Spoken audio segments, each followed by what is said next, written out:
The violence in Sweden has reached unprecedented lows in the past few years due to escalating feuds among gangs.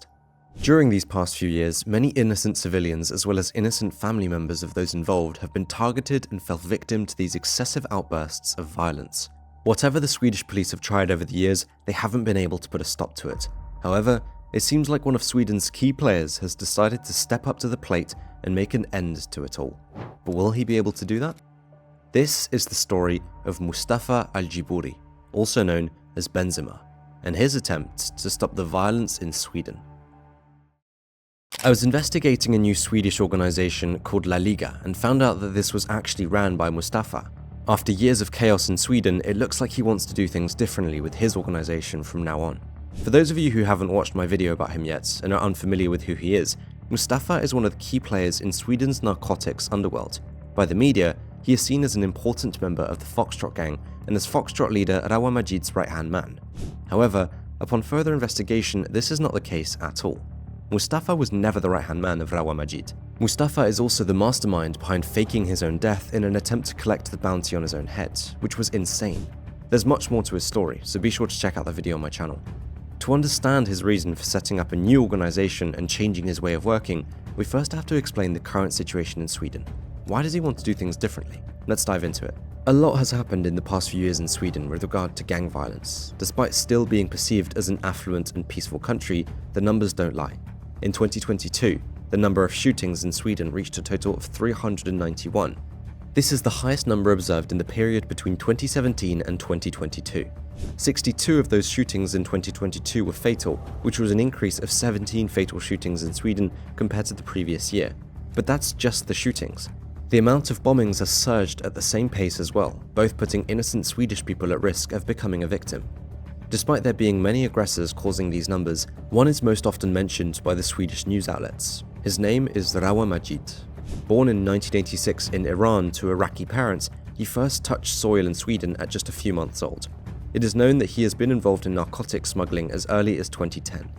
However, it wasn't until 2020 that he became known as the top drug smuggler of Sweden after police were able to hack into the encrypted messaging database he used. Prior to this hack, Swedish police were unaware of how big Rawa really was in the Swedish smuggling world. But how did he operate?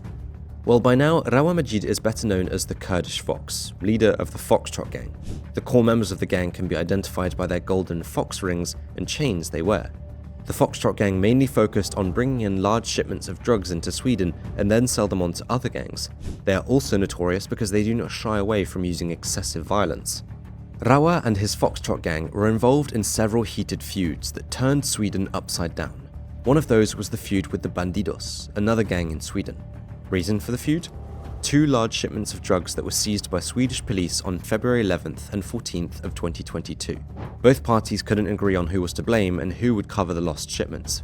It would go tit for tat, with some of the most notable actions being that of the 4th of March, where an innocent barber was taken out. The man drove in his white Mercedes near the Bandidos clubhouse as 17-year-old Peter Hassan Haji stopped next to him and riddled him with bullets. Police suspected the victim to be innocent. They think the hit was aimed at someone of the Bandidos who drove a white Mercedes. 2 weeks after this hit, Rawa ordered his troops to get ready for the new action against the Bandidos, and so they did. On the 28th of March, a young man can be seen running into a gym and downwards into the staircase. It's evident that he came with a mission. Let's look at the video.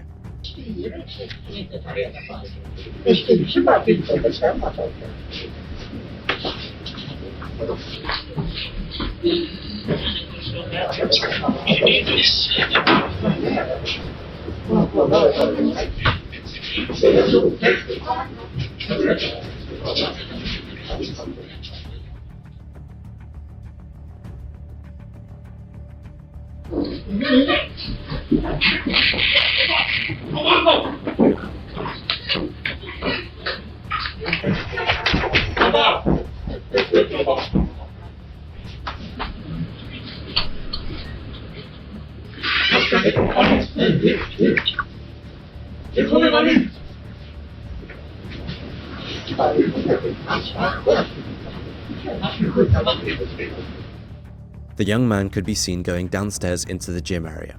Here is where he struck someone, and you can see bystanders running up the stairs in total panic. Shortly after, the shooter ran up the stairs again. He even tried to escape through the wrong door before someone guided him in the right direction. His mission? To remove a highly ranked Bandidos member who was in the gym as well. The end result? He had struck Frederick, a totally innocent man who did not survive. The hitter was just 16 years old when he did it. While all this was happening, Rawa himself remained at bay in Turkey. In 2023, there was yet another feud he was involved in. This time it was with Mikael Tenezos, also known as the Greek, and his Darlen gang. Swedish crime journalists have said that the feud stems from a battle over the supply of narcotics in the city of Sundsvall. The city of Sundsvall was long supplied by the Darlen gang. Rawa Majid's Foxtrot gang has tried to muscle themselves in on the Sundsvall market, which led to the start of the feud, as the Darlen gang was not going to let that happen. However, it should be noted that it is also reported that it was actually the Foxtrot gang that had control over the city of Sundsvall, and that the Darlen gang tried to force its way in. Either way, it had become a battle for turf, and it definitely has not been something we've seen before in Sweden. In the first 26 days of this year, 2023, there had already been 13 bomb attacks, meaning there was one attack every 2 days. A lot of them were credited to this feud. One of the most notable attacks was on the 21st of January 2023. The video shows an apparent teenager, and you can hear his young voice briefly, armed with a Kalashnikov, stand in front of a door as he takes his time to load the firearm. He aims at the door and unleashes 15 bullets right through the door. The apartment was home to the ex-girlfriend of rapper Thrife, who is said to be linked to the Greek. Rapper Thrife, however, was not in his apartment. His ex-girlfriend and a young child were. It's instances like these that show the ruthlessness of how the Foxtrot gang have been operating. Compared to other crime regions I've covered, there don't seem to be any boundaries in Sweden.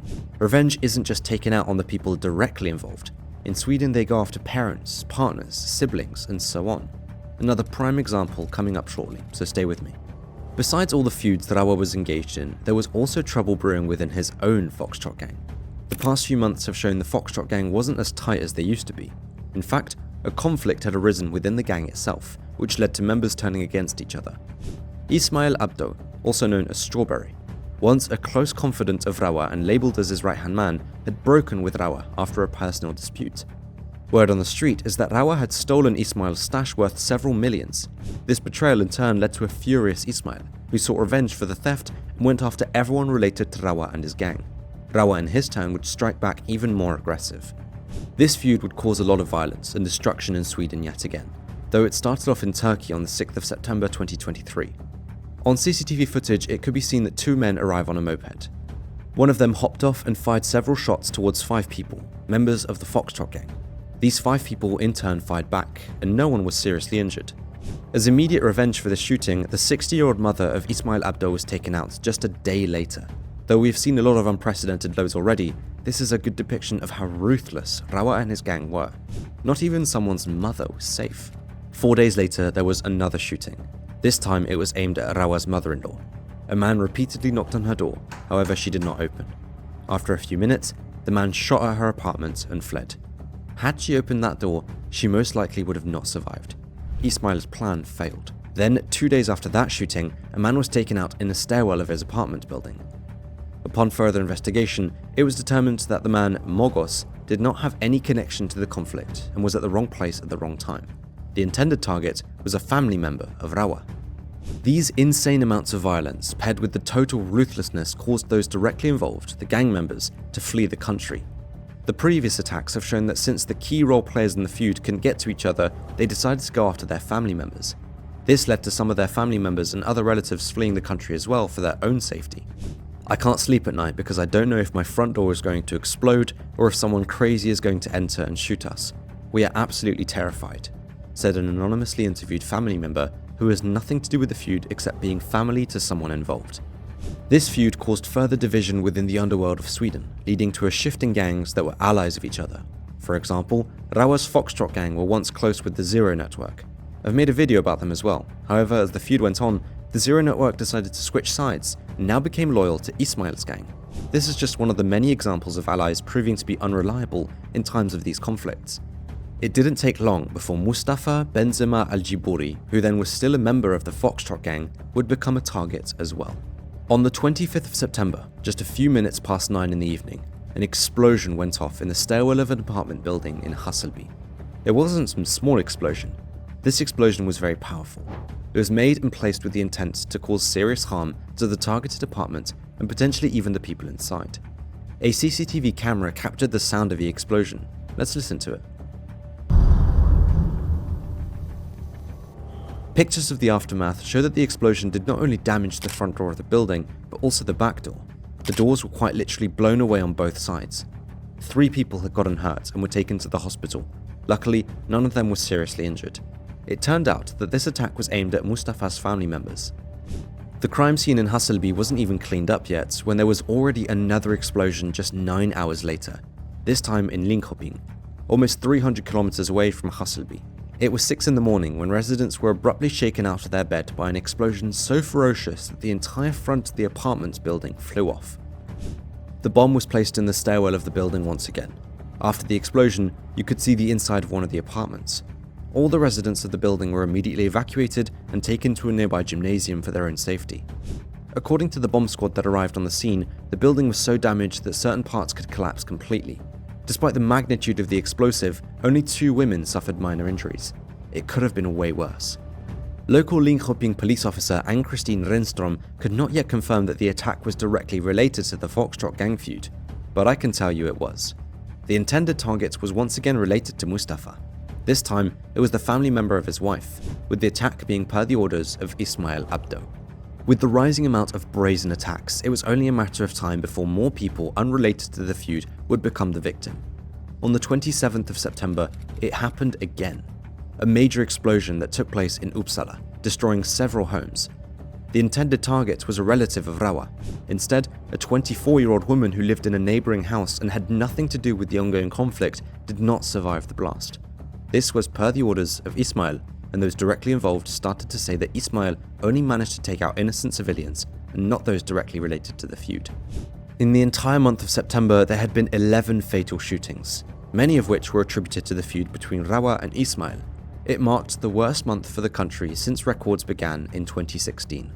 On the 5th of October, news broke that Rawa Majid was arrested in Iran. The arrest took place in connection to some kind of traffic control stop, and it may be false ID documents that led to his arrest. Questions were immediately asked. Among those were, first of all, was he really arrested? What would this mean for him, and would he be extradited back to Sweden? Thus far, there are still no answers to these questions. It has been noticeably quiet around him ever since the news was reported, with some even speculating that Rawa Majid is finished as one of the top players of Sweden. At the end of November, a video was posted online of him enjoying himself in a club. It's uncertain when this video was taken. And here's where it gets interesting. As I've mentioned before, all this time Sweden news outlets have reported on the fact that Mustafa Aljiburi, also known as the real Benzema, was the possible successor of Rawa Majid for the Foxtrot gang. This was because he was perceived as this new right-hand man after Ismail Abdo had left. However, after delving deeply into the matter, we can debunk that information. Mustafa and Rawa met in prison 12 years ago and have been business partners for a long time. Mustafa was never Rawa's right-hand man, but more so an equal partner. He has taken a step back from the Foxtrot gang some time ago and has started his own organization called La Liga. The name of the organization derives from a police operation against Mustafa that started at the end of 2022. Police called this operation Operación La Liga and managed to catch several associates, shooters, and drug stashers of Mustafa. I guess he found the name fitting and decided to adopt it for his new organization. Information shows that with his organization, he wants to change the current state of the underworld and its continuous violence in Sweden. In our research into La Liga, we managed to get in contact with Benzema and asked him if he wanted to reply to anything about what we had found on his organization. This is what he personally had to say. This is a message from Benzema to everyone in Sweden. If anyone attacks families or civilian people or any kind of innocent people, they will have problems with me. In November, I started my own organization, and many people left Foxtrot to follow me, and also many groups joined me. It is still growing because I have a vision. The La Liga rules are we don't attack civilians or families no matter what. We don't steal or rob anyone as we work hard to make money. We help people that need help. If one of us needs help, we'll stand up with him and give him money to lift him up. If anyone that works with us goes to prison, we help their families. It's an obligation.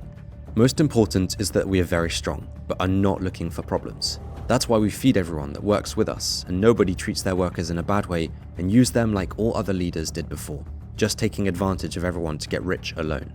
I am going to change Sweden from being a country of terrorism to making it calm and make people work together and focus on money, instead of taking out each other's families.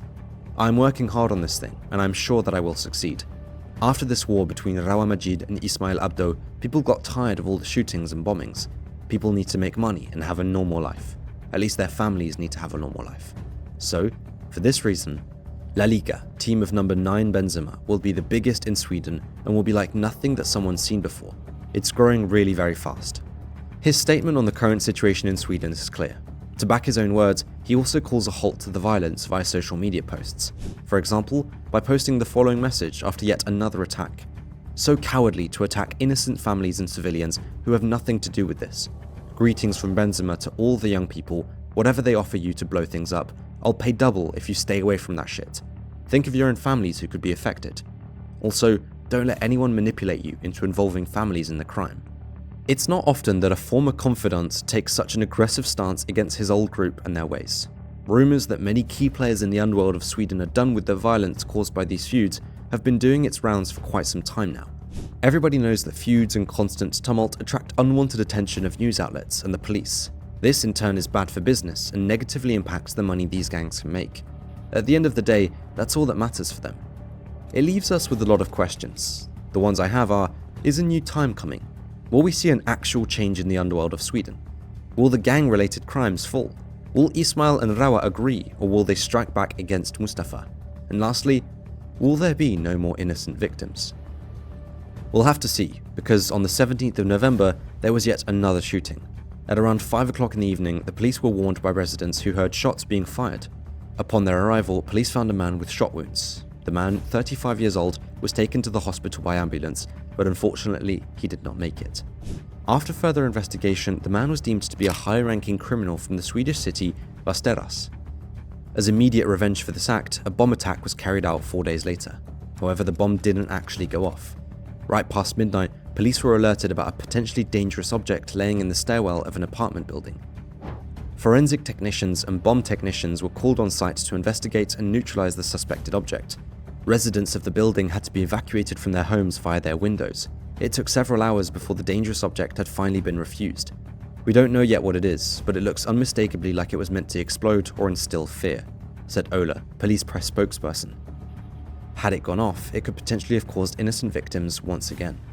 It's safe to say that it will take significant time for the situation in Sweden to change. As I've said in the beginning of the video, the numbers don't lie.